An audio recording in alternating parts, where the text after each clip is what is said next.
এখন আমরা একটা সিম্পল একটা প্রজেক্ট ক্রিয়েট করব, ক্রিয়েট করে দেখবো যে এডিটরে কিভাবে আমরা প্রজেক্ট ক্রিয়েট করি বা কিভাবে কাজ করে। তো তার জন্য আমরা একটা সিম্পল প্রজেক্ট ক্রিয়েট করব। এর জন্য আমরা এডিটরে, প্রথমে এডিটরে চলে যাব। আমরা যদি দেখি আমাদের এখন এডিটরটা ক্লোজ রয়েছে, তো আমি এখানে একটা নতুন জিনিস দেখাবো। সাপোজ আমরা এখানে একটা প্রজেক্ট ক্রিয়েট করছি সিম্পল প্রজেক্ট বলে।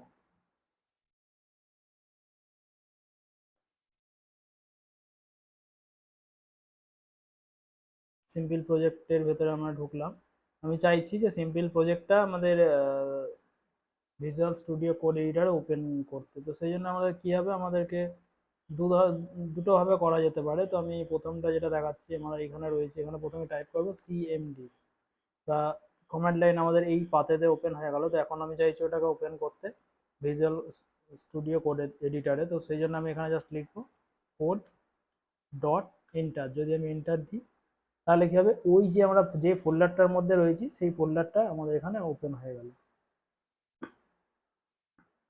একটা হচ্ছে এইভাবে আমরা ওপেন করতে পারি যে কোনো প্রজেক্টের ফোল্ডার। আর এক রকম ভাবে যেটা হচ্ছে, সেখানে আমরা ফাইল ওপেন ফোল্ডার করে আমরা এখান থেকে ক্লিক করে যে ফোল্ডারটা ওপেন করতে চাইছি সেই ফোল্ডারটা এখান থেকে চুজ করে আমরা ওপেন করতে পারি। এখানে আমরা প্রথমে আমরা একটা এইচটিএমএল প্রজেক্ট আমরা ক্রিয়েট করি simple index dot HTML create করে নিলাম আমি। এখানে HTML5 এক্সটেনশন ইউজ করা রয়েছে বলে আমাদের এত সুন্দরভাবে চলে আসছে। এখানে আমি টাইটেলটা দিচ্ছি যে মাই ফার্স্ট প্রজেক্ট।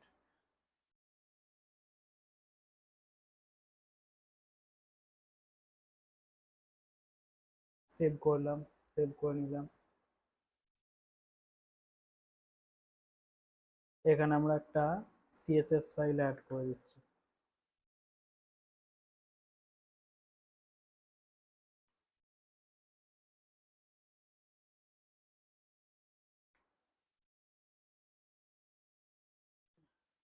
আমাদের কিন্তু পুরোটা টাইপ করতে হচ্ছে না, তার আগেই চলে আসছে।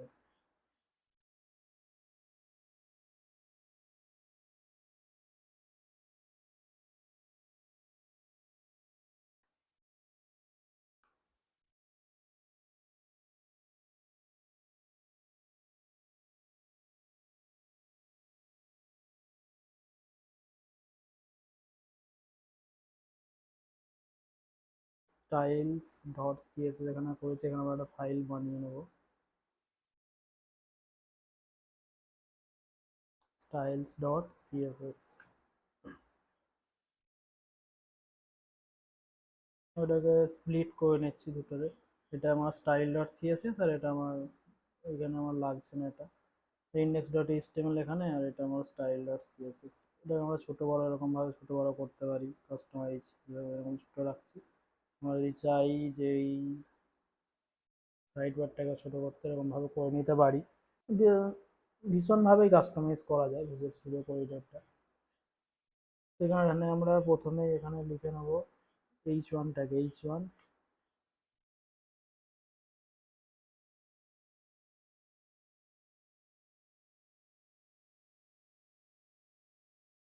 Hello VS code.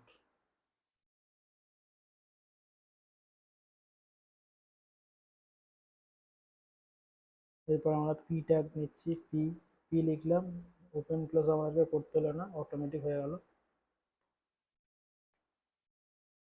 This is a simple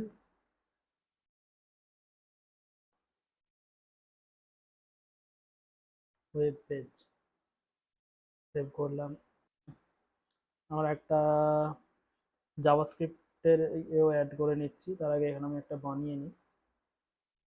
প্লাসে ক্লিক করলাম, এখানে জাভাস্ক্রিপ্ট ফাইল বানাবো scr স্ক্রিপ্ট ডট জেএস। এটা জাভাস্ক্রিপ্ট ফাইল। এখানে কিন্তু এটা যেমন এইচটিএমএল এর জন্য এর জন্য অন্য আইকন দেখাচ্ছে, জাভাস্ক্রিপ্টের জন্য জেএস আইকন দেখাচ্ছে, স্টাইলের জন্য এখানে সিএসএস এর আইকন দেখাচ্ছে, আর এটা এইচটিএমএল এর আইকন দেখাচ্ছে। আইকন থিমস আমরা ইউজ করেছি বলেই কিন্তু দেখাচ্ছে, যদি না ইউজ করি তখন কিন্তু দেখাবে না। এখানে আমরা স্ক্রিপ্টটাকেও এখানে আমরা আর একটা এখানে স্প্লিট করে আর একটা এখানে করে নিলাম। কত সুন্দর হবে, এটা আমাদের এইচটিএমএল এর জন্য, এটা আমাদের স্টাইলের জন্য, আর এটা আমাদের স্ক্রিপ্টের জন্য। কত সুন্দরভাবে জিনিসটা আমরা এখানে এ করে দেখতে পাচ্ছি নিজেদের মতো কাস্টমাইজ। এখানে আমরা এইচটিএমএল এর কোড করব, এই এইচটিএমএল এর জন্য আমরা এখান থেকে দেখে দেখে এখানে স্টাইল লিখবো। আর যদি আমাদের এখানে কিছু জাভাস্ক্রিপ্টের দরকার হয় তো সেই জন্য আমরা এখানে জাভাস্ক্রিপ্ট লিখবো। এখানে আমাদের স্ক্রিপ্ট ফাইলটা আমরা এখানে ইনক্লুড করে দেবো, স্ক্রিপ্ট।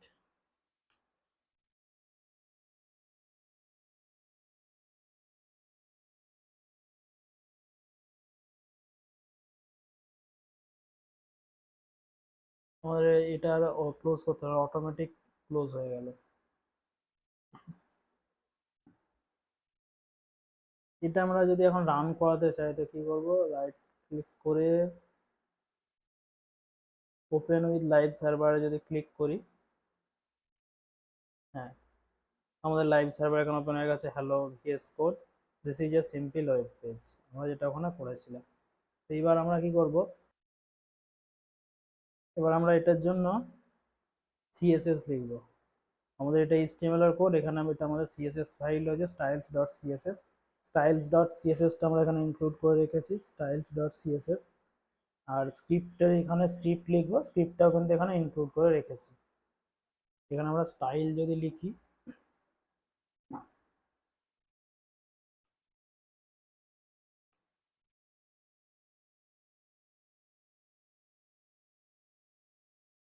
ব্যাকগ্রাউন্ড কালার আমি কিছু একটা দিলাম, হ্যাশ F0 F0 F0।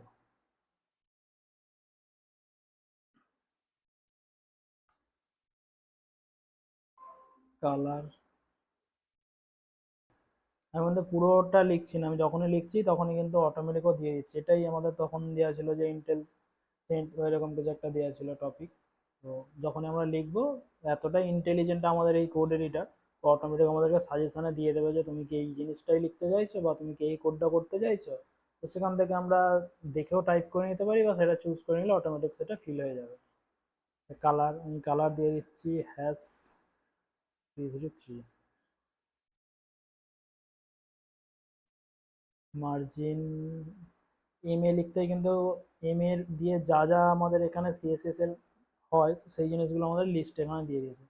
কিন্তু আমি চাইছি মার্জিন, তো মার্জিনটা আমি এভাবে চুজ করলে এখানে কিন্তু আমাদেরকে টুল টিপসে এখানে দেখিয়ে দিচ্ছে যে মার্জিন কীভাবে ইউজ করতে হয় বা কি সেই জিনিসটা এখানে দেখিয়ে দিচ্ছে। মার্জিনটা এখানে চুজ করলে এখানে মার্জিন দিয়ে দিল, আমি মার্জিন সেট করে দিলাম 0। প্যাডিং প্যাডিং 20 px দিয়ে দিল। এটাকে যদি সেভ করি, আমরা যদি এখন যাই গিয়ে যদি দেখি, আমাদের কিন্তু এখানে চেঞ্জ হয়ে গেছে। এখানে আমাদের আগে যে ব্যাকগ্রাউন্ড ছিল ব্যাকগ্রাউন্ড কালার চলে এসছে, এখানে প্যাডিং হয়ে গেছে, মার্জিন 0 আছে, প্যাডিং হয়ে গেছে। হেডিং 1-এর জন্য যদি আমরা স্টাইল লিখি, আমরা জাস্ট কিছু না, আমরা একটা কলার দিয়ে দিচ্ছি, কালার। এখান থেকে আমি কিছু একটা কালার চুজ করে ব্লু কালার দিয়ে দিলাম, সেভ করে দিলাম। আমি যদি এখন আমাদের লাইভ ওখানে যাই, গিয়ে এখানে কিন্তু হেডিং 1টা কিন্তু ব্লু কালার হয়ে গেছে।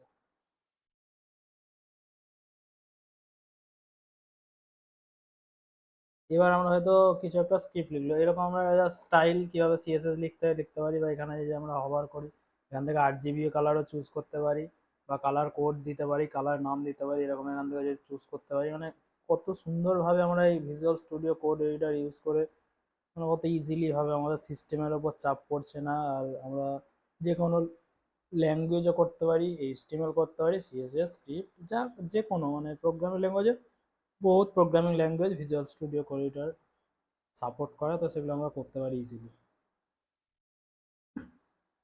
এবার আমরা যদি এখানে যদি স্ক্রিপ্ট লিখি, যেহেতু আমি স্ক্রিপ্ট ডট জেএস করেছি, তো সেই জন্য আমাদের জাভা স্ক্রিপ্টের যে প্রপার্টি বা যে অ্যাট্রিবিউটগুলো রয়েছে সেগুলো আমাদেরকে সাজেশনে দেখাবে। আমি যখন এখানে যখন আমি লিখছিলাম, যেহেতু এটা ডট সিএসএস করা যেত, সিএসএস রিলেটেড যেগুলো রয়েছে অ্যাট্রিবিউট বা যে ধরনের রয়েছে সেগুলো হেল্পের জন্য আমাদেরকে সাজেশনে দেখাচ্ছিল। তো এটা যেহেতু আমরা ডট জেএস ফাইলে রয়েছি, সেই জন্য জেএস এর যেগুলো রয়েছে সেগুলো দেখাচ্ছে। আমি ডকুমেন্ট দিলাম ডট, এরপর যদি অ্যাড লিখলাম, যে অ্যাড ইভেন্ট লিসেনার দিয়ে দিলাম আমাকে।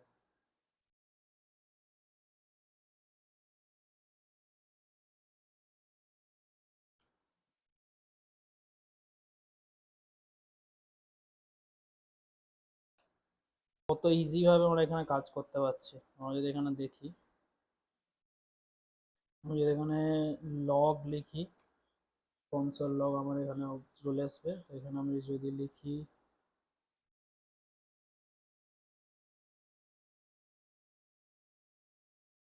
হ্যালো ভিএস কোড, কনসোল লগাতে আমি দিয়ে দিলাম যেটা হ্যালো ভিএস কোড। আর এরপর আমি একটা অ্যালার্ট দিচ্ছি। অ্যালার্ট, আমাদের যেটা মেসেজ ছিল মেসেজটা এখানে একটা দিয়ে দিচ্ছি, welcome to my web page.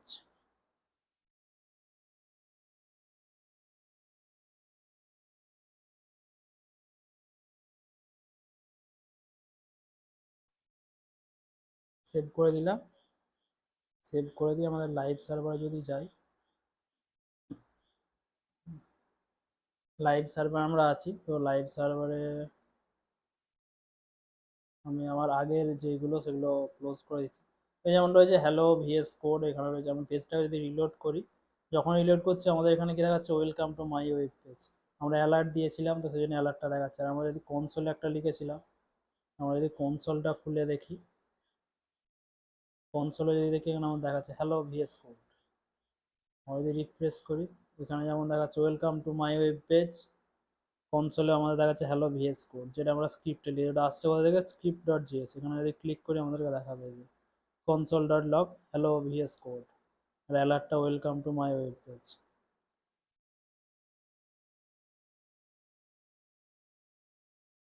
তো লাইভ সার্ভার এক্সটেনশনটা ইউজ করে কীভাবে আমরা করতে পারি সেটা আমরা দেখলাম। তার সাথে সাথে একটা সিম্পল প্রজেক্ট বানিয়েও দেখলাম যে কীভাবে আমরা কোড করতে পারি, যে কাস্টমাইজ করে কীভাবে আমরা ভিজুয়াল স্টুডিও কোডকে ইউজ করে ইজিলি জিনিসটাকে হ্যান্ডেল করতে পারি। কোড করতে আমাদের সুবিধা হবে, সবার জন্যই সুবিধা হবে। এখানে যেমন আমরা এইচটিএমএল এর কোডের এটা রাখলাম স্প্লিট করে, এখানে যেমন সিএসএস লিখছি, দেখতে পাচ্ছি যে আমরা এটা কোনটার জন্য কোন সিএসএসটা লিখছি, বডির জন্য কি লিখছি। এখানে স্ক্রিপ্টেরটাও সেম, এখানে এইচটিএমএলটা দেখে আমরা দেখতে পাচ্ছি যে হ্যাঁ এখানে H1 ট্যাগ রয়েছে, তো এর জন্য আমাদের কিছু যদি এখানে স্ক্রিপ্ট লেখার দরকার হয় বা সিএসএস লেখার দরকার হয়, তো এই জিনিসটা খুব সুন্দরভাবে আমরা এখানে ম্যানেজ করতে পারছি।